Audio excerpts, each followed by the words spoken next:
네, 이 파나마 정부가 억류한 북한 선박에서 무기가 숨겨진 것으로 의심되는 컨테이너를 추가로 발견했습니다. 북한은 파나마 정부의 즉각적인 출항을 요구했지만 유엔 안보리는 북한 선박에 대한 조사를 시작했습니다. 네, 국제부 연결해서 알아보겠습니다. 김태진 기자. 네, 국제부입니다. 네, 이 파나마 정부가 억류 중인 북한 선박에서 의심스러운 컨테이너를 추가로 발견했다고요? 네, 호세 라울 물리노 파나마 안보장관이 공식적으로 밝힌 내용입니다. 물리노 장관은 북한 청천강호에서 무기가 있을 것으로 보이는 컨테이너 2개를 더 발견했다고 밝혔습니다. 그러나 어떤 무기가 들어있는지에 대해서는 구체적으로 밝히지 않았습니다. 다만 이 배를 정밀 조사하기 위해 유엔과 미국 등 외부의 기술팀을 기다리고 있다고 밝혔습니다. 물리노 장관의 말을 들어보시죠.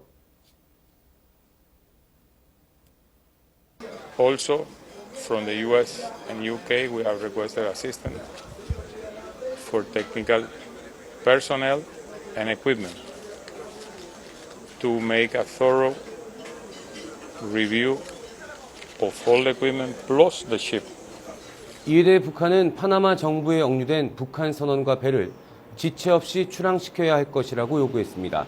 그러면서 배에 있는 무기들은 합법적인 계약에 따라 수리 후에 다시 쿠바에 돌려주는 것이라고 해명했습니다. 북한이 이렇게 부인을 하고 있지만 유엔 안전보장이사회는 북한 선박에 대한 조사를 시작했다면서요? 네, 미국 국무부의 마리아프 부대변인이 정례 브리핑에서 밝힌 내용입니다. 하프 부대변인은 북한이 제재 규정을 위반했는지 여부를 판단하는 유엔 안보리 내부의 절차가 있는데 현재 그 절차가 진행 중이라고 말했습니다. 또 북한의 유엔 안보리 결의 위반 의혹은 매우 우려스러운 일이라며 미국은 매우 심각하게 받아들이고 있고 안보리의 진행 절차를 지원할 것이라고 강조했습니다. 하프 부대변인은 제재 규정 위반 의혹에 대해 조사하고 철저한 조치를 취할 수 있는 북한 제재위원회가 유엔에 있다며 현재 선박의 하역 작업이 계속되고 있고 철저한 조사가 이루어지는 것으로 안다고 설명했습니다. 제이 카니 백악관 대변인도 정례 브리핑에서 북한 선박에 무엇이 실려 있는지에 대한 조사가 진행되고 있다며 자세한 내용을 확인하기 위해서는 시간이 걸릴 것이라고 말했습니다. 카니 대변인은 실려있는 화물이 유엔 제재 규정을 위반한 것으로 결론이 나면 유엔 절차를 통해서 제재 이행 문제가 다뤄질 것이지만 앞서 나가고 싶지도 않다면서 신중한 반응을 보였습니다.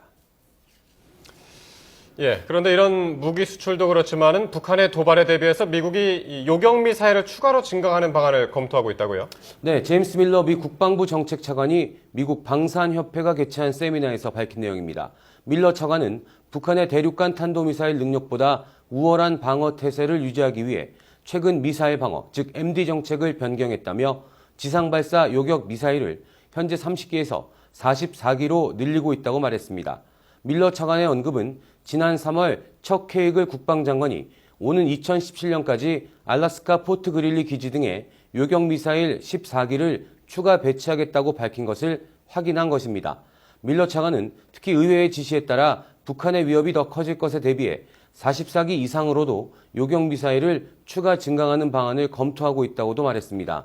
또 북한에서 발사된 장거리 미사일을 추적할 수 있는 새로운 레이더 시스템인 트라이트 레이더를 일본에 배치하는 계획도 당초 발표한 대로 진행하고 있다고 확인했습니다. 지금까지 국제부에서 전해드렸습니다.